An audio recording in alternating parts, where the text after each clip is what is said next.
Right, okay. அப்ப கவனிச்சுக்கொள்ளுங்க என்னன்னு சொன்னா 2020 வந்து எஸ்ஐ பாட்டுக்கான வினாக்களை நம்ம பார்க்க போறோம். ஸோ இதுல என்ன சொல்லப்படுதுங்கிற விடயத்தை வந்து நம்ம தெளிவாக கவனிப்போம். சரியா? அதாவது பதிவு அஞ்சல் மூலம் அனுப்பப்படும் ஒரு கடிதத்தை ஒரு அஞ்சல் அலுவலகத்தில் ஒப்படைப்பதற்கான 3 கட்ட நடைமுறை வந்து இங்க காட்டப்படுதுன்னு.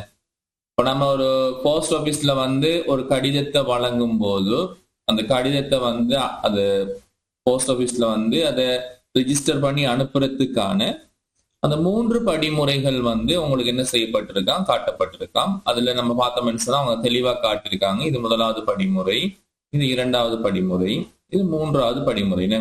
இப்படி நமக்கு அந்த 3 படிமுறைகளும் என்ன செய்யப்படுதுன்னு சொன்னா தெளிவாக காட்டப்படுது. ரைட். இதுல வந்து பார்த்தோம்னா முதலாவது படிமுறை என்ன சொல்றாங்கன்னு சொன்னா அஞ்சல் கட்டணத்தை துணிதல். சரியா? முதலாவது படிமுறை என்னன்னு சொன்னா அஞ்சல் கட்டணத்தை வந்து துணிதல். அஞ்சல் கட்டணத்தை துணிதல் என்று சொன்னா நம்ம போஸ்ட் ஆபீஸ்ல போயிட்டு நம்ம ஒரு கடிதத்தை கொடுத்த உடனே அந்த கடிதத்துக்கு இவ்வளவு முத்திரை ஒட்டணும், அந்த கடிதத்துக்கான எமௌண்ட் எவ்வளவு என்று சொல்லி துணிறது தான் அந்த அஞ்சல் கட்டணத்தை துணிதல் சொல்லப்படும். சோ இந்த முதலாவது இந்த பந்தியை பாருங்க. அதாவது வாடிக்கையாளர் கடிதத்தை பதிவு செய்யும் கர்மபீடத்தில் ஒப்படைக்கின்றார். அப்ப வாடிக்கையாளர்ங்கிற ஒருத்தர் இருக்காரு. சரியா? அவர் வந்து என்ன செய்யறாருன்னு சொன்னா முதலாவது அந்த பதிவு செய்யும் கர்மபீடத்தில் அங்க போய் அந்த கடிதத்தை ஒப்படைக்கின்றார். இனி கடிதம் நிறுக்கப்பட்டு, சரியா, ஒவ்வொரு வசனங்களையும் தெளிவா பார்க்கணும். அந்த தரவுகள் வந்து எங்க அந்த கொடுக்கப்படுகிறது, தரவு பாய்ச்சல் எங்க நடைபெறுதுன்னு சொல்லி நல்லா நோட் பண்ணணும். முதலாவது தரவு பாய்ச்சல் நடைபெற்று விட்டது. என்னன்னு சொன்னா வாடிக்கையாளர் வந்து கடிதத்தை வந்து என்ன செய்யறான்னு சொன்னா பதிவு செய்யும் கர்மபீடத்தில் வந்து ஒப்படைக்கின்றார். அப்ப வாடிக்கையாளர் வந்து கடிதத்தை கொடுக்கார். ஒழுங்கா சொல்லுது, யார்கிட்ட கொடுத்தாரு? பதிவு செய்யும் கர்மபீடத்தில் ஒப்படைக்கின்றார். அப்ப முதலாவது தரவு பாய்ச்சல் நடைபெற்றது. வாடிக்கையாளர்கிட்ட இருந்து பதிவு செய்யும் கர்மபீடத்துக்கு ஒப்படைக்கின்றார். இனி கடிதம் நிறுக்கப்பட்டு உரிய நிறைக்கான அஞ்சல் கட்டணம் ஒரு அட்டவணையிலிருந்து வாசிக்கப்படுகின்றது. ரைட்.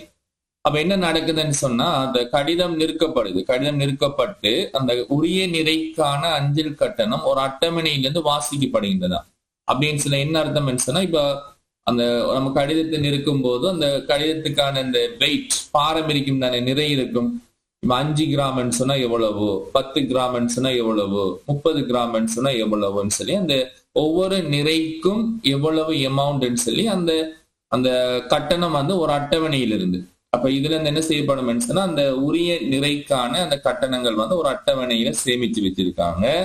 அதுல இருந்து இவர் வாசிச்சு இனி கர்மபீடத்தில கடிதத்தில் அஞ்சல் கட்டணம் எழுதப்பட்டு அக்கடிதம் வாடிக்கையாளரிடம் வழங்கப்படுகின்றது. அப்ப என்ன திரும்பி மாறி ஒரு தரவு பாய்ச்சல் நடைபெறுது பார்த்துக்கொள்ளுங்க அப்படின்னு சொன்னா இந்த கர்மபீடம் இருக்கு தானே, கர்மபீடம்ங்கிறது வந்து அந்த ஒரு ரிசப்ஷன் மாதிரி. சரியா? அவர்தான் இந்த கடிதத்தில் அஞ்சல் கட்டணம் எழுதப்பட்டு அக்கடிதம் வாடிக்கையாளரிடம் வழங்கப்படுகின்றது. அப்ப வாடிக்கையாளர் கடிதத்தை கொடுத்தாரு. இனி இப்ப திரும்பி மறுபடியும் வாடிக்கையாளர்கிட்ட அந்த கடிதம் வருகுது. ஆனா சாதாரண கடிதம் வரல. அந்த கடிதத்திற்கான கட்டணம் எவ்வளவுன்னு சொல்லி மறுபடியும் கொண்டு போய் கொடுக்காங்க, வாடிக்கையாளர்கிட்டே போகுது. சரியா? அந்த கடிதத்துக்கான கட்டணம் எழுதப்பட்டு அது வாடிக்கையாளர்கிட்டயே கொடுக்காங்க. சரி, இப்ப வாடிக்கையாளருக்கு தெரிஞ்சிட்டு தானே இப்ப எவ்வளவுடைய முத்திரை வந்து ஒட்டணும். கட்டணம் என்ன அர்த்தம் சொன்னா அந்த முத்திரை வாங்கி அதுல ஒட்டுவாங்க. சரியா? இப்ப அதான் 2வது படிமுறையில போட்டிருக்காங்க பாருங்க. என்னன்னு சொன்னா முத்திரைகளை வழங்குதல். 2வது படிமுறையில பாருங்க என்னன்னு சொன்னா முத்திரைகளை வழங்குதல். சரியா? அப்ப இப்படி வாடிக்கையாளர் என்ன செய்யறான்னு சொன்னா வாடிக்கையாளர் அஞ்சல் கட்டணம் எழுதப்பட்ட கடிதத்தை அஞ்சல் கட்டணத்துடன் முத்திரை கர்மபீடத்தில் ஒப்படைக்கின்றார். இப்ப வாடிக்கையாளர் என்ன செய்யறான்னு சொன்னா அந்த அஞ்சல் கட்டணம் எழுதி அந்த கடிதம் இருக்குத்தானே, அந்த கடிதத்தையும் அதோட சேர்த்து பணம், அந்த பணத்தையும் வந்து என்ன செய்யறாருன்னு சொன்னா முத்திரை கர்மபீடத்துல கொண்டு போய் கொடுக்காரு. இனி முத்திரை கர்மபீடத்துல என்ன நடக்கும் உங்களுக்கு, அந்த அஞ்சல் கட்டணத்திற்கான முத்திரைகளும், அதாவது முத்திரை அது எவ்வளவுடைய முத்திரையோ அந்த முத்திரையும் கடிதமும் உரிய மீதி பணம் எதுவும் இருப்பின் அம்மீதி பணத்துடன் முத்திரை கடிதத்தில் வாடிக்கையாளரிடம் என்ன செய்யப்படும், வழங்கப்படும். அப்ப இந்த இடத்துல பாத்தீங்கன்னு சொன்னா வாடிக்கையாளர் அஞ்சல் கட்டணம் எழுதின அந்த கடிதத்தையும் அதோட சேர்த்து பணத்தையும் கொடுக்காரு. இனி முத்திரை கருமப்படுத்தல் என்ன நடக்குதுன்னு சொன்னா அந்த உரிய அந்த பணத்திற்கான முத்திரையும் அதோட மீதி பணங்கள் எதுவும் இருந்தா அதையும் சேர்த்து என்ன செய்யறாங்கன்னு சொன்னா வாடிக்கையாளர்கிட்ட கொடுக்காங்க. அப்ப இங்கேயும் ஒரு தரவு பாய்ச்சல் நடைபெறுது. இப்ப வாடிக்கையாளர் என்ன செய்துட்டாரு, கடிதத்துல முத்திரையை ஒட்டிட்டாரு தானே. இப்ப அதுக்கு பிறகு என்ன செய்யணும்னா அதை போஸ்ட் பண்ணணும். அதாவது கடிதத்தை பதிவு செய்தல் வேணும். கடிதத்தை நம்ம ரிஜிஸ்டர் பண்ணணும். அதுக்கு எங்க போறான்னு சொன்னா வாடிக்கையாளர் கடிதத்தில் முத்திரைகளை ஒட்டி அக்கடிதத்தை பதிவு செய்யும் கர்மபீடத்தில் ஒப்படைக்கின்றார். அதுவும் எங்க போகுதுன்னு சொன்னா பதிவு செய்யும் கர்மபீடத்துல அந்த முத்திரை ஒட்டின கடிதம் இருக்குதானே, வழங்க சொல்லுது அஞ்சல் கட்டணம் செலுத்திய கடிதம் அல்லது அந்த முத்திரை ஒட்டின கடிதம் இருக்குதானே, அந்த முத்திரை ஒட்டின கடிதத்தை அந்த பதிவு செய்யக்கூடிய கர்மபீடத்துல கொண்டு போய் கொடுக்காரு. சோ அதுக்கு பிறகு பாத்தீங்கன்னு சொன்னா இனி பதிவு செய்யும் கர்மபீடம் கடிதத்தை ஏற்றுக்கொண்டு, அதாவது அவர் கடிதத்தை வாங்கி இனி தனித்துவமான அடையாள குறி முறை உள்ள பதிவு அஞ்சல் சுட்டு துண்டை கடிதத்தில் ஒட்டி அனுப்புனரினதும் பெறுநரினதும் தகவல்கள் திகதி செலுத்திய கட்டணம் ஆகியன இடம்பெறும் ஒரு பற்றுச்சீட்டு வாடிக்கையாளரிடம் என்ன செய்யப்படுதுன்னா வழங்கப்படுதான். அப்ப இங்க என்ன நடக்குதுன்னு சொன்னா இப்ப வாடிக்கையாளர் என்ன செய்யறான்னு சொன்னா இப்ப அந்த முத்திரை ஒட்டின கடிதத்தை கொண்டு போய் கொடுக்காரு. யார்கிட்ட கொடுக்காருன்னு சொன்னா பதிவு செய்யும் கர்மப்படுத்தல கொடுக்காரு. இனி பதிவு செய்யும் கர்மப்படுத்தல் என்ன செய்யறாங்கன்னா ஒரு தனித்துவமான ஒரு அடையாள குறி கொண்ட ஒரு சுட்டு துண்டு ஒரு பற்றுச்சீட்டை என்ன செய்யறான்னு சொன்னா வாடிக்கையாளர் கொடுக்காரு. சுருக்கம், அதாவது என்ன திகதி, எவ்வளவு பணம் செலுத்திருக்காரு, யாருக்கு அனுப்பணும், யாரு பெற்றுக்கொள்வாரு, விளங்குதா. இதெல்லாம் நமக்கு இங்க இப்ப நீங்க ரிஜிஸ்டர் ஒரு போஸ்ட் ஆபீஸ்ல போய் நம்ம ஒரு கடிதத்தை நாம ரெஜிஸ்டர் போஸ்ட் அனுப்பினோம்னு சொன்னா நமக்கு என்ன தருவாங்கன்னு சொன்னா ஒரு பற்றுச்சீட்டு ஒன்று தருவாங்க. அப்ப அந்த பற்றுச்சீட்டுல என்ன இருக்கும் அப்படின்னு சொன்னா பற்றுச்சீட்டுல என்ன இருக்கும்னு சொன்னா நாம எந்த டேட்ல எவ்வளவு பணம் கொடுத்திருக்கோம், யாருக்கு அனுப்புறோம், யாரால் அனுப்பப்படுதுன்னு சொல்லி அதை எழுதிருப்பாங்க. எழுதி நமக்கு ஒரு பற்றுச்சீட்டு ஒன்று தருவாங்க. அதுல ஒரு நம்பர் ஒன்று இருக்கும், தனித்துவம் அடையாளம் கண்டு கொள்ளக்கூடிய ஒரு பற்றுச்சீட்டு நம்பர் ஒன்று இருக்கும். சரியா, அது நம்ம கிட்ட தருவாங்க. சரியா, ரைட். இப்ப அதுதான் அதுல சொல்றாங்க ஒரு பற்றுச்சீட்டு தனித்துவமாக அடையாளம் கண்டு கொள்ளக்கூடிய ஒரு பற்றுச்சீட்டு நமக்கு வாடிக்கையாளர்கிட்ட வழங்கப்படும். சரியா, இப்ப இந்த ஒரு செயற்பாடு என்ன செய்யுதுன்னு சொன்னா நடைபெறுகிறது. இப்ப இந்த சந்தர்ப்பத்திற்கான ஒரு சந்தர்ப்ப வரிப்படம், ஒரு கண்டெக்ஸ்ட் டயக்ராம் வரைய சொல்றாங்க. சரியா, அதுக்கு பிறகுதான் மட்டம் 1 தரவு பாய்ச்சல் வரையப்படும், அந்த டிஎஃப்டி டயக்ராம் அதுக்கு பிறகுதான் வரைய சொல்றாங்க. அப்ப நல்லா ஞாபகம் வச்சுக் கொள்ளுங்க. இப்ப நாம இந்த படத்தை வரையும் போது முதலாவது நீங்க நல்லா ஞாபகம் வைத்துக் கொள்ள வேண்டிய விடயம் என்னன்னு சொன்னா இதுல இந்த சந்தர்ப்ப வரைபடம் வரைகிறதுக்கு நமக்கு 3 குறிமுறைகள் தான் இருக்கு. ஒழுங்கா சொல்ல சந்தர்ப்ப வரைபடம் வரைகிறதுக்கு நமக்கிட்ட 3 குறிமுறைகள் தான் இருக்கு. ஒன்று ஓவல் ஸ்டெப். இதுக்குள்ள யாரு வருவாருன்னு சொன்னா வாடிக்கையாளர் வருவாருங்க. ஓவல் ஸ்டெப்ன்னு சொன்னா எக்ஸ்டர்னல் என்டிட்டி தானே நம்ம வரைவோம், அதாவது முறைமைக்கு வெளியே உள்ள ஒரு விடயத்தை தான் நம்ம எக்ஸ்டர்னல் என்டிட்டின்னு சொல்லுவோம். இப்போ வாடிக்கையாளர் தான் இதுல என்னன்னு வரப்போறாருன்னு சொன்னா எக்ஸ்டர்னல் என்டிட்டியாக இருக்க போறாரு. அப்ப இந்த இடத்துல முறைமை என்று சொல்லி ஒன்று இருக்கும். விளங்க சொல்றது இப்ப 3 முறைமைக்குள்ள இருக்குதான். இப்ப அதாவது நம்ம உதாரணத்துக்கு ஒரு அஞ்சல் அலுவலக முறைமை என்று எடுத்தோம்னு சொன்னா அந்த அஞ்சல் அலுவலக முறைமைக்கு உள்ளதான், அதாவது அஞ்சல் கட்டணத்தை துணிகிறது, அடுத்தது முத்திரையை வழங்குறது, கடிதத்தை அனுப்புறது, எல்லாமே எதுக்குள்ள நடக்குதுன்னு சொன்னா அந்த முறைமைக்கு உள்ளதான் நடக்குது. விளங்க சொந்த அஞ்சல் அலுவலக முறைமைக்குள்ளதான் நடக்குது. அப்ப நம்ம கண்டெக்ஸ்ட் டயக்ராம் வரையும் போது முறைமைக்கு உள்ள என்ன நடக்குதுங்கிற விஷயத்த நம்ம காட்ட மாட்டோம். கண்டெக்ஸ்ட் டயக்ராம்ல அந்த சிஸ்டத்துக்கு உள்ள என்ன நடக்குதுன்னு சொல்லி நம்ம காட்ட மாட்டோம். அந்த முறைமைக்கு உள்ள என்ன நடக்குதுன்னு காட்டுறது தான் அது டிஎஃப்டி டயக்ராம். சரியா, அப்ப கண்டெக்ஸ்ட் டயக்ராம் என்ன அர்த்தம் சொன்னா இப்ப வாடிக்கையாளரிடம் இருந்து என்ன மாதிரியான விடயங்கள் முறைமைக்கு உள்ள போகுதோ முறைமையிலிருந்து வாடிக்கையாளருக்கு என்ன மாதிரியான விடயங்கள் வருதுன்னு சொல்லி காட்டுறதுதான் நம்முடைய இந்த கண்டெக்ஸ்ட் டயக்ராம், அதாவது சந்தர்ப்ப வரிப்படமாக இருக்கும். சரியா, இனி அதுக்கு பிறகுதான் நம்ம என்ன செய்யணும், டிஎஃப்டி டயக்ராம் வரைஞ்சி அந்த அதுக்குள்ள வந்து முறைமைக்குள்ள என்ன நடக்குது, என்ன மாதிரியான விடயங்கள் இருக்குங்கிற விஷயத்த வந்து நம்ம ஆராய்ச்சி பார்க்கக்கூடிய மாதிரி இருக்கும். சரியா? ரைட். அப்ப நாம முதலாவது என்ன செய்வோம்னு கேட்டா, அப்ப நம்ம சந்தர்ப்ப வரைபடத்துல வந்து நாம என்ன செய்வோம்னு கேட்டா, யாரு எக்ஸ்டர்னல் என்டிட்டி, அடுத்தது வந்து முறைமை, அதுக்கு பிறகு தரவு பாய்ச்சல், இந்த மாதிரியான ஒரு மேலோட்டமான வரைவாகத்தான் சந்தர்ப்ப வரைபடம் இருக்கும். சரி, இப்ப நாம என்ன செய்வோம்னு சொன்னா, இப்ப அந்த சந்தர்ப்ப வரைபடத்தை வந்து வரைகிறதுக்கு வந்து ஆரம்பிக்கும். சரியா? ரைட். இப்ப கவனிங்க, இப்ப சந்தர்ப்ப வரைபடம். சரியா? ஓகே, நான் அந்த ஸ்கிரீன்ஸ் வந்து நான் உங்களுக்கு ஷேர் பண்ணிக்கிறது ஸ்டூடெண்ட்ஸ் தெரியவா உங்களுக்கு விளங்குதா? யாராச்சும் ரிப்ளை பண்ணுங்க. ஸ்கிரீன் வந்து உங்களுக்கு விளங்குது தானே? குயிக்கா ரிப்ளை பண்ணுங்க. ரைட்.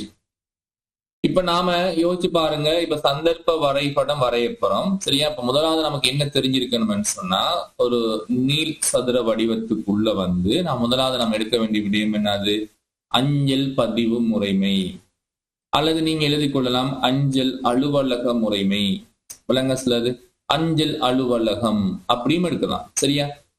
விளங்க சொல்ல. இப்ப அஞ்சல் அலுவலகம் நம்ம ஒரு சந்தர்ப்ப வரைபடத்துல வந்து நம்ம ஒரு முறைமையைத்தான் நாம் எடுப்போம். முறைமைக்கு உள்ள என்ன நடக்குதுங்கிற விஷயத்த வந்து காட்ட மாட்டோம். சரியா? ஒரு அஞ்சல் அலுவலக ஒரு பதிவு முறைமை இருக்கு, ஒரு அஞ்சல் அலுவலகம் இருக்கு. அடுத்தது வந்து நமக்கு யார் இருக்காருன்னு சொன்னா வாடிக்கையாளர் இருக்காரு. வாடிக்கையாளர்னு சொல்றவர் வந்து நல்லா தெளிவா விளங்கி கொள்ளுங்க, அது அஞ்சல் அலுவலகத்துக்கு வெளியே இருக்கக்கூடிய ஒரு எக்ஸ்டர்னல் என்டிட்டி. சரியா? இப்ப இதுல இப்ப நான் என்ன செய்ய போறேன்னு சொன்னா, தரவு பாய்ச்சல் எப்படி நடைபெறுதுன்னு சொல்லி நான் உங்களுக்கு மறுபடியும் வாசிச்சு உங்களுக்கு இதுல விளங்கப்படுத்த போறேன். அதுக்கு நீங்க என்ன செய்யணும்னா, உங்களை அந்த டியூட்டை வந்து கையில வைத்துக்கணும். சரியா? முதலாவது பாருங்க என்னன்னு சொன்னா, வாடிக்கையாளர் கடிதத்தை பதிவு செய்யும் கர்மப்பீடத்தில் ஒப்படைக்கின்றார். பதிவு செய்யும் கர்மப்பீடம்ங்கிறது அது அஞ்சல் அலுவலகத்துக்குள்ளதான் இருக்கும். வாடிக்கையாளர்கிட்ட இருந்து அஞ்சல் அலுவலகத்துக்குள்ள என்ன போகுதுன்னு சொன்னா, ஜஸ்ட் ஒரு கடிதம். புரியுதா? அதாவது ஒரு கடித விவரங்கள். நீங்க கடிதம் என்று போட்டாலும் சரிதான். ரைட். வாடிக்கையாளர் அந்த அலுவலகத்துல வந்து கடிதத்தை வந்து கொடுக்காரு. பிறகு பாருங்க, கடிதம் நிறுக்கப்பட்டு உரிய நிறைக்கான அஞ்சல் கட்டணம் ஒரு அட்டவணையிலிருந்து வாசிக்கப்படுகிறது. இதெல்லாம் எதுக்குள்ள நடக்குதுன்னு சொன்னா, அந்த அஞ்சல் அலுவலகத்துங்கிறக்கூடிய அந்த முறைமைக்குள்ள நடக்குது. அந்த முறைமைக்குள்ள நடக்கக்கூடிய விடயங்களை வந்து நாம் என்ன செய்ய மாட்டோம், சந்தர்ப்ப வரைபடத்துல காட்ட மாட்டோம். முறைமையில இருந்து என்ன வெளியே வருது, வாடிக்கையாளர் என்ன போகுதுன்னா பார்ப்போம். சரியா? தொடர்ச்சியாக உங்களோட டியூட்டை பார்த்து கொள்ளுங்க. கர்மபீடத்திலே உரிய நிறைக்கான அஞ்சல் கட்டணம் ஒரு அட்டவணையிலிருந்து வாசிக்கப்படுகின்றது. கர்மபீடத்திலே கடிதத்தில் அஞ்சல் கட்டணம் எழுதப்பட்டு அக்கடிதம் வாடிக்கையாளர் வழங்கப்படுகின்றது. அப்ப முறைமையிலிருந்து வாடிக்கையாளர் என்ன வருதுன்னு சொன்னா, அந்த கடிதத்தை வாடிக்கையாளர் கொடுத்த உடனே இனி அந்த கடிதத்துக்கான அந்த அஞ்சல் கட்டணம் எவ்வளவுன்னு சொல்லி அதை மறுபடியும் அந்த கடிதத்தை வந்து வாடிக்கையாளர் கொடுக்காரு. விளங்க சொல்லுது. அப்ப முறைமையில இருந்து வாடிக்கையாளர்கிட்ட வரக்கூடிய விடயம் என்னன்னு சொன்னா, அஞ்சல் கட்டணம் எழுதப்பட்ட கடிதம். வாடிக்கையாளர் கடிதத்தை கொடுக்காரு, திரும்பி முறைமையிலிருந்து மறுபடியும் வாடிக்கையாளர் என்ன வருதுன்னு சொன்னா, அந்த அஞ்சல் கட்டணம் எழுதப்பட்ட கடிதம். சரியா? இது வாடிக்கையாளர் வருது. பிறகு பாருங்க, முத்திரையை வழங்குதல்ங்கிற அந்த பகுதியை பாருங்க. வாடிக்கையாளர் அஞ்சல் கட்டணம் எழுதப்பட்ட கடிதத்தை உரிய அஞ்சல் கட்டணத்துடன் முத்திரை கர்மபீடத்தில் ஒப்படைக்கின்றார். இப்ப வாடிக்கையாளர் என்ன செய்யறாருன்னு சொன்னா, மறுபடியும் என்ன செய்யறாருன்னு சொன்னா, அந்த அஞ்சல் கட்டணம் எழுதப்பட்ட அந்த கடிதத்தையும் அதுக்குரிய பணத்தையும் அந்த என்ன செய்யறாருன்னு சொன்னா வாடிக்கையாளர் வழங்குறாரு. அப்ப நல்லா பார்த்துக்கொள்ளுங்க. இப்ப வாடிக்கையாளர்கிட்ட இருந்து அந்த அஞ்சல் பதிவு முறைமைக்குள்ள என்ன போகுதுன்னு சொன்னா, அஞ்சல் கட்டணம் எழுதப்பட்ட கடிதமும் பிளஸ் பணம், அதுக்குரிய அந்த பணத்தையும் வந்து என்ன செய்யறாரு, வாடிக்கையாளர் வந்து கொடுக்காரு. ரைட். இப்ப கொடுத்த உடனே இப்ப அதுக்கு பிறகு என்ன நடக்குதுன்னு சொன்னா, அஞ்சல் கட்டணத்திற்கான முத்திரைகளும் கடிதமும் உரிய மீதி பணமும், உரிய மீதி பணம் எதுவும் இருப்பின் அம்மீதி பணத்துடன் முத்திரை கர்மபீடத்தில் வாடிக்கையாளரிடம் என்ன செய்யப்படும் வழங்கப்படும். அப்ப இனி அஞ்சல் கட்டணத்துக்கான அந்த பணத்தையும் கடிதத்தையும் கொடுத்த உடனே இப்ப என்ன செய்யறாருன்னு சொன்னா, முத்திரை கர்மப்படம் இருக்குதானே. இப்ப அவங்க என்ன செய்யறாங்கன்னு சொன்னா, அந்த அஞ்சல் கட்டணத்துக்கான முத்திரையும் வழங்குறாங்க. முத்திரையை கொடுப்பதோடு இனி அந்த வாடிக்கையாளர் பணம் கொடுத்திருப்பாரு தானே, அந்த பணத்துக்கு வந்து மீதி பணம் ஏதும் இருந்தா அதையும் மறுபடியும் யாருக்கிட்டே கொடுக்காங்கன்னு சொன்னா வாடிக்கையாளர்கிட்ட கொடுக்காங்க. நாம அடுத்த மனுஷன் என்ன வரப்பன்னு சொன்னா கடிதத்திற்கான அந்த முத்திரை விவரணமும் சரி, அந்த கடிதத்திற்கான முத்திரை என்னும் போடலாம், முத்திரை விவரணம். அப்ப அந்த கடிதத்திற்கான முத்திரையும் பிளஸ் அந்த மீதமுள்ள பணமும், மீதமுள்ள பணம் இருந்தா அதை யார்கிட்ட கொடுத்துடணும், வாடிக்கையாளர் கொடுத்துடணும். இப்ப வாடிக்கையாளர்கிட்ட அந்த டேட்டா போயிடுச்சு. இப்ப வாடிக்கையாளர் என்ன செய்ய போறாருன்னு சொன்னா கடிதத்தில் முத்திரைகளை ஒட்டி அக்கடிதத்தை பதிவு செய்யும் கர்மபீடத்தில் ஒப்படைக்கின்றார். இப்ப என்ன செய்யறான்னு சொன்னா இப்ப வாடிக்கையாளர் வந்து அந்த முத்திரையை வந்து கடிதத்துல ஒட்டி அதை வந்து என்ன செய்யறாண்டா மறுபடியும் பதிவு செய்யும் கர்மபீடத்திலே கொண்டு போய் கொடுக்காரு. இப்ப வாடிக்கையாளர்கிட்ட இருந்து டேட்டா மறுபடியும் முறைமைக்கு உள்ள வந்து திரும்பி போகுதுன்னு. அதாவது அந்த கடித விவரமும் முத்திரை விவரமும் சரியா, அந்த முத்திரை கடிதமும் அதுக்கு அதோட சேர்த்து என்ன வருது முத்திரைன்னு, இது ரெண்டையும் ஒட்டி மறுபடியும் யார்கிட்ட கொண்டு கொடுக்காரு, முறைமைக்குள்ளேயே கொண்டு கொடுத்துட்டாரு. இனி என்ன செய்யுதுன்னு சொன்னா அடுத்தது பதிவு செய்யும் கர்மபீடம் கடிதத்தை ஏற்றுக்கொண்டு தனித்துவமான அடையாளம் குறி முறை உள்ள பதிவு அஞ்சல் சுட்டு துண்டை கடிதத்தில் ஒட்டி அனுப்புனரினதும் பெறுநரினதும் தகவல் திகதி செலுத்திய கட்டணம் ஆகிய இடம்பெறும் ஒரு பற்றுச்சீட்டு வாடிக்கையாளர் என்ன செய்யப்படும் வழங்கப்படுகிறது. இப்ப வாடிக்கையாளர்கிட்ட வந்து ஏதோ ஒன்று கொடுக்காங்க, அது என்னத்தை கொடுக்காங்கன்னு சொல்லி பாருங்க. அதாவது தனித்துவமான அடையாளம் குறி கொண்ட ஒரு பற்றுச்சீட்டு சொல்லுது. அப்ப இதை வந்து வாடிக்கையாளர்கிட்ட என்ன செய்யப்படுதுன்னு சொன்னா கொடுக்கப்படுகிறது. Right, okay. உங்களுக்கு இப்ப இதுதான் என்ன நடக்குதுன்னு சொன்னா மேற்குறித்த அந்த செயற்பாட்டிற்கான சந்தர்ப்ப வரைபடம் இதுவாகத்தான் இருக்கும். சரியா, இப்ப இத வந்து நீங்க உங்களுக்கு தரப்பட்ட இடைவெளிகள்ல வந்து நீங்க இந்த படத்தை வரைய வேண்டி இருக்கும். சோ அதற்காக நீங்க என்ன செய்யலாம்னா இதை நீங்க ஸ்கிரீன்ஷாட் எடுத்துக்கொள்ளுங்களா, எடுத்து உங்களோட டியூட்ல வந்து தெளிவா நீட்டா என்ன செய்யுங்கன்னு சொன்னா வரைஞ்சி எடுத்து வைத்துக் கொள்ளுங்க. ஒவ்வொரு விடயங்களையும் வந்து நீங்க வரையும் போது வந்து நீங்க அதை கொஞ்சம் அதை உணர்வுபூர்வமாக உணர்ந்து அதை விளங்கி வந்து வரைஞ்சு கொள்ளுங்க. அதாவது வாடிக்கையாளர்கிட்ட முறைமைக்குள்ள என்ன மாதிரி விடயங்கள் போகுதோ, திரும்பி முறைமையிலிருந்து வாடிக்கையாளர்கிட்ட என்ன மாதிரியான விடயங்கள் வருகுதுன்னு சொல்லி முடிந்த அளவு நீங்க அதை விளங்கி என்ன செய்யணும்னா அந்த எழுதக்கூடிய மாதிரி இருக்கும். ரைட், ஸ்கிரீன்ஷாட் எடுத்துட்டேலாம் ஸ்டூடெண்ட்ஸ், ஸ்கிரீன்ஷாட் எடுத்துட்டீங்களா? Right, okay. இப்ப நாம என்ன செய்திருக்கோம்னு சொன்னா இப்ப சந்தர்ப்ப வரைபடம் தான் வரைஞ்சிருக்கோம். சரியா, இப்ப அடுத்தது வந்து நம்ம டிஎஃப்டி வரைபடத்துல லெவல் 1 வரைய போறோம்னு சொன்னா இப்ப அதுலதான் நம்ம என்ன செய்ய போறோம்னா கொஞ்சம் அந்த அட்வான்ஸா வந்து இப்ப அந்த முறைமைக்கு உள்ள இப்ப இது வந்து என்ன நடக்குதுன்னு சொன்னா முறைமைக்கு உள்ள என்ன நடக்குதுங்கிற விஷயம் நமக்கு தெரியாது. ரைட், இது வெரி சிம்பிள். இப்ப உதாரணத்துக்கு முறைமைக்குள்ள என்ன நடந்திருக்குன்னு சொன்னா முதலாவது அவர் அந்த பதிவு செய்யக்கூடிய கர்மபீடம் இருக்குத்தானே, பதிவு செய்யற கர்மபீடத்துல போய்த்தான் அவர் என்ன செஞ்சிருப்பாருன்னு சொன்னா இந்த முதல் 2 விடயங்களையும் செஞ்சிருப்பாரு. அந்த கடிதத்தை கொடுத்த உடனே அந்த கடிதத்திற்கான அஞ்சல் கட்டணம் வந்து யாரு கொடுத்திருப்பாரு, அந்த பதிவு செய்யும் கர்மபீடம். பிறகு என்ன நடந்திருக்கும்னு சொன்னா அடுத்த விடயம் என்ன நடந்திருக்கும்னு சொன்னா அந்த முறைமைக்கு உள்ள வந்து கவனிங்க அடுத்து என்ன நடந்திருக்கும்னு சொன்னா முத்திரை வாங்குறதுன்னு. அப்ப இந்த 2 செயற்பாடும் என்ன ஆட்ட போயிருக்கும், அந்த முத்திரை வழங்குனர் இருப்பாரு தானே, முத்திரை கர்மபீடத்துல இந்த 2 செயற்பாடும் நடந்திருக்கும். அதுக்கு பிறகு என்ன நடந்திருக்கும்னு சொன்னா பதிவு செய்யும் கர்மபீடத்துக்கு போய் அவர் என்ன செஞ்சிருப்பாருன்னு சொன்னா அந்த கடிதத்தை வந்து போஸ்ட் பண்ணிருப்பாரு. இது 2ம் நடந்திருக்கு.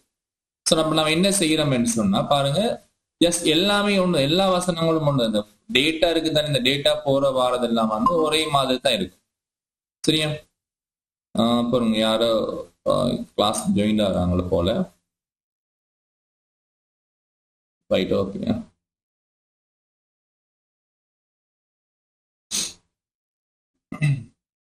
ரைட், சோ அப்ப நீங்க பாத்துக்கொள்ளுங்கன்னு சொன்னா இப்ப முறைமைக்கு உள்ள பரிமாற்றங்கள் எதுவுமே வந்து என்ன செய்யலைன்னா பெருசா நமக்கு இதுல சொல்லப்படல. முறைமையிலிருந்து வாடிக்கையாளர்கிட்ட தரவு பரிமாற்றம் தான் சொல்லப்பட்டிருக்கு.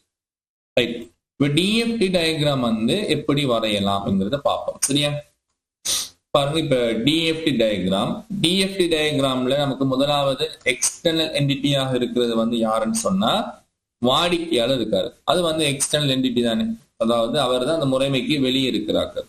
நல்லா கவனிச்சு கொள்ளுங்க. டிஎஃப்டி டயக்ராம்ல வந்து நம்ம முதலாவது ப்ராசஸ் எது, ரெண்டாவது ப்ராசஸ் எது, மூணாவது ப்ராசஸ் எதுன்னு சொல்லி நம்ம அந்த ப்ராசஸ் வந்து அந்த ஆர்டர் வைஸா சரியா அரேஞ்ச் பண்ணி எடுக்கணும். ஒவ்வொரு ப்ராசஸும் எந்த இடத்துல நடக்குது, என்ன ப்ராசஸ் செய்யறாங்க என்கிற விடயங்கள் வந்து நம்ம என்ன செய்யணும்னா தெளிவா குறிப்பிடக்கூடிய மாதிரி இருக்கணும். அப்ப நாம அந்த டிஎஃப்டி டயக்ராம்ல ஒரு ப்ராசஸ் நடக்க போதுன்னு சொன்னா அதுக்கான குறியீடு வந்து நமக்கு தெரிஞ்சிருக்கணும். பாருங்க, இதான் குறியீடு.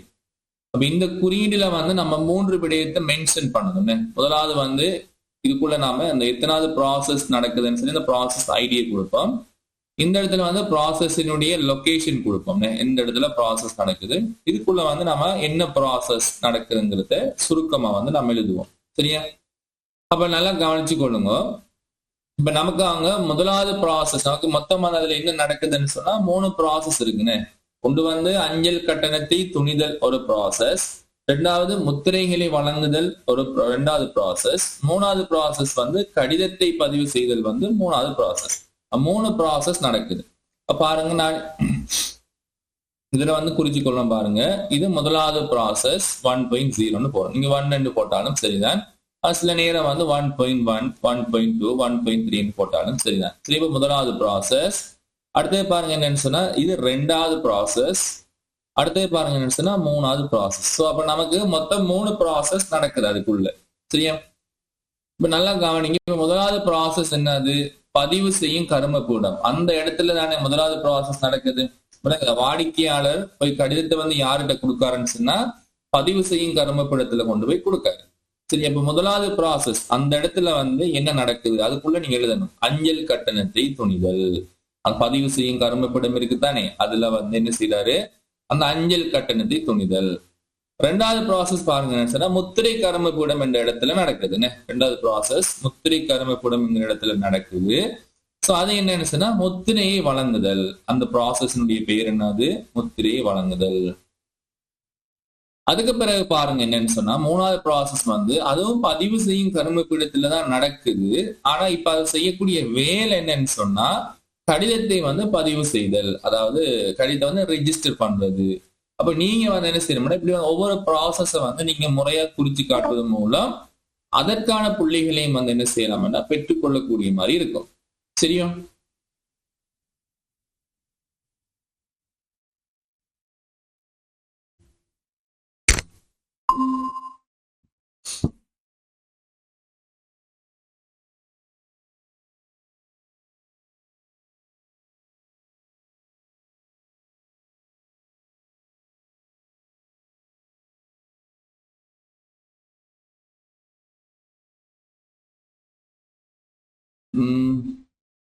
அது இடையில என்ன நடந்துக்குன்னு சொன்னா அந்த கனெக்ஷன் கட் ஆயிருக்கு இடையில. சரியா? மற்றவர்களை காணல இந்த மாதிரின்னு சொல்லி.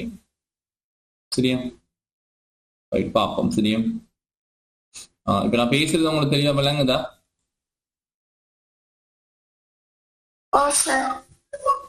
Right right. ஓகே, அப்ப கவனிங்க. அப்ப இந்த 3 ப்ராசஸ் நான் எழுதினது உங்களுக்கு புரியுதா?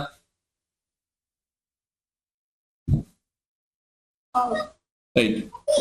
இடையில வரவங்க வந்து ஜாயின் ஆகட்டும். Right, okay. இப்ப பாருங்க, இந்த 3 ப்ராசஸையும் வந்து நாம எழுதுவதன் மூலம் என்ன நடக்கும் அப்படின்னு சொன்னா நமக்கு அதற்கான புள்ளிகளை வந்து என்ன செய்யலாம்னா பெற்றுக்கொள்ளக்கூடிய மாதிரி இருக்கும். சரியா? இப்ப அதுக்கு பிறகு பாருங்க, இப்ப நான் 3 ப்ராசஸும் எழுதிட்டு இருந்தானே. இப்ப முதலாவது உங்களுக்கு தெரியும், முதலாவது ப்ராசஸ் இருக்குதானே, முதலாவது ப்ராசஸ் இங்க என்ன நடந்துச்சுன்னு சொன்னா இப்ப இங்க முதலாவது ப்ராசஸ் என்ன நடந்துச்சுன்னு சொன்னா வாடிக்கையாளர் போய் கடிதத்தை போய் கொடுத்தாரு. வாடிக்கையாளர் கடிதத்தை கொடுத்தாரு.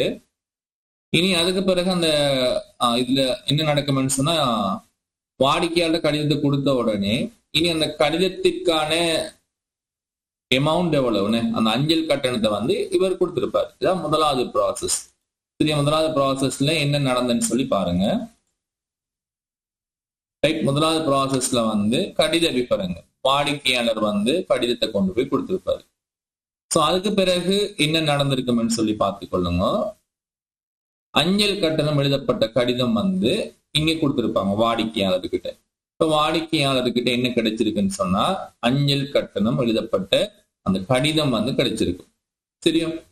திரும்பி அந்த வாடிக்கையாளர் என்ன செய்யறாருன்னு சொன்னா இப்ப அந்த அந்த கடிதத்தை எடுத்துட்டு போய் திரும்பி அடுத்தது என்ன செய்யறாரு, முத்திரை கருமப்படுத்தல வந்து ஒப்படைக்காரு. அதாவது அஞ்சல் கட்டணம் எழுதப்பட்ட அந்த கடிதமும் அதோட சேர்த்து அந்த பணத்தையும் வந்து என்ன செய்யறாருன்னு சொன்னா முத்திரை கருமப்படுத்தல ஒப்படைக்காரு.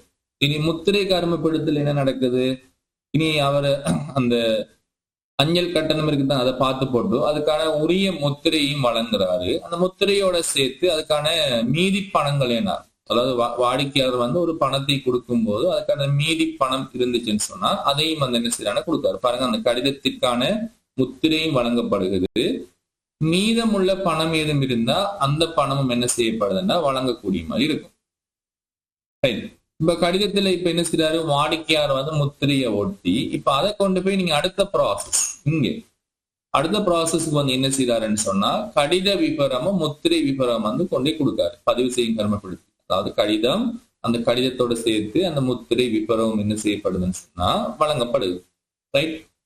அதுக்கு பிறகு என்ன நடக்குதுன்னு சொன்னா இவர் அந்த கடிதத்தை பார்த்து அதுல முத்திரையெல்லாம் பார்த்து அதுல விபரங்கள்லாம் பார்த்து இனி தனித்துவமா அடையாளம் கண்டுகொள்ளக்கூடிய ஒரு குறிமுறையும் இனி திகதி முகவரி என எழுதப்பட்ட அந்த பற்றுச்சீட்டையும் என்ன செய்யறாரு வாடிக்கையாளர்கிட்ட கொடுக்காரு. சரி, அப்ப தனித்துவமாக அடையாளம் கண்டு கொள்ளக்கூடிய ஒரு குறி கொண்ட ஒரு பற்றுச்சீட்டை வந்து என்ன செய்யறோம் வாடிக்கையாளர்கிட்ட கொடுக்காரு. சோ நாம அந்த இடத்துல அந்த எப்படி நம்ம அந்த கண்டெக்ஸ்ட் டயக்ராம்ல எழுதின அந்த சொற்கள் தான் நம்ம என்ன செய்திருக்கோம்னா இந்த இடத்துல வந்து நாம எழுதிருக்கோம். சரியா? ஆனா அந்த கண்டெக்ஸ்ட் டயக்ராம்ல வந்து அந்த ப்ராசஸ், அதாவது அந்த முறைமைக்கு உள்ள என்ன நடக்குது, என்னென்ன ப்ராசஸ் நடக்குதுங்கிற விஷயத்த வந்து நம்ம என்ன செய்யணும்னா மென்ஷன் பண்ணல. சரியா? கண்டெக்ஸ்ட் டயக்ராம்ல வந்து அது வந்து மேலோட்டமா வரையக்கூடிய ஒரு வரைபடம். சரியா? ஸோ அதனாலதான் நம்ம இப்ப என்ன செய்யறோம், இப்ப டிஎஃப்டி டயக்ராம் சொல்லும் போது முறைமைக்குள்ள என்ன நடக்குது, முறைமைக்குள்ள தரவு பாய்ச்சல் என்ன நடக்குதுன்னு சொல்லி நம்ம டீட்டெயிலா தெரியும். ஸோ இதுல இன்னொரு முக்கியமான விடயம் இருக்கு. அது என்ன அப்படின்னு சொன்னா அதுல சொல்லப்பட்டிருக்கு பாருங்க, அந்த முதலாவது பந்தியில சொல்லப்பட்டிருக்கு என்னன்னு சொன்னா கடிதம் நிற்கப்பட்டு உரிய நிறைக்கான அஞ்சல் கட்டணம் ஒரு அட்டவணையிலிருந்து வாசிக்கப்படுது அப்படின்னு சொன்னா தரவுகள் வந்து என்ன செய்யப்படுதுன்னா ஒரு இடத்துல சேமிக்கப்பட்டிருக்கு. விளங்குதா? அதாவது இந்த இடத்துல நான் சிம்பிளா வரைகிறேன். சரியா? இதுல அந்த மென்ஷன் பண்ண மறந்துட்டு தெரியும், இந்த இடத்துல சிம்பிளா வரைகிறேன். அதாவது தரவுகள் சேமிக்கப்பட்டு இருக்கக்கூடிய வடிவத்தை வந்து நாம இப்படி காட்டுவோம். சரியா? இந்த மாதிரியான ஒரு குறியீட்டுல காட்டுவோம். இங்க என்ன நடக்குதுன்னு சொன்னா இப்ப இங்க இருந்து அவர் என்ன செய்யறாருன்னா இது ஒரு அட்டவணைன்னு ஒரு அட்டவணை. இந்த அட்டவணையிலிருந்து என்னத்தை பெற்றுக்கொள்றாருன்னு சொன்னா அந்த அஞ்சல் கட்டணம். அந்த அஞ்சல் கட்டணம் இருக்குத்தானே, அதாவது இதுல நம்ம என்ன எழுதலாம்டா அஞ்சல் கட்டண அட்டவணைன்னு எழுதலாம். இதுல நீங்க என்ன எழுதலாம்னு சொன்னா அந்த ஒரு அஞ்சல் கட்டண அட்டவணைன்னு எழுதலாம். சரியா? அஞ்சல் கட்டண அட்டவணைன்னு நீங்க இதுல எழுதலாம். சரியா? சின்னதா நீங்க அதுல எழுதலாம். அஞ்சல் கட்டண அட்டவணைன்னு சொல்லி ஒரு தரவு சேமிப்பகம் இருக்கு. அதுல இருந்து நிறைக்கான அஞ்சல் கட்டணத்தை பெற்றுக்கொள்றாரு. அதுல நிறுத்து பெற்றுக்கொள்றான்னு சொன்னா நம்ம அந்த நிறுத்து பார்ப்போம் தானே. நிறுத்து பார்க்கும்போது அந்த நிறைக்கான அஞ்சல் கட்டணம் எவ்வளவுன்னு சொல்லி அவர் இந்த டேட்டா இந்த தரவு சேமிப்பகத்துல இருந்தாலும் அவர் பெற்றுக்கொள்றாரு. இது வந்து நம்ம இதுல மென்ஷன் பண்ணி காட்டல. அப்ப இது வந்து நீங்க என்ன செய்யணும்னா உங்களோட வரைபடத்துல வந்து சிம்பிளா ஒரு இடத்துல வரைஞ்சி அதை நீங்க என்ன செய்யணும்னா மென்ஷன் பண்ணி காட்டக்கூடிய மாதிரி இருக்கும். தெரியும்?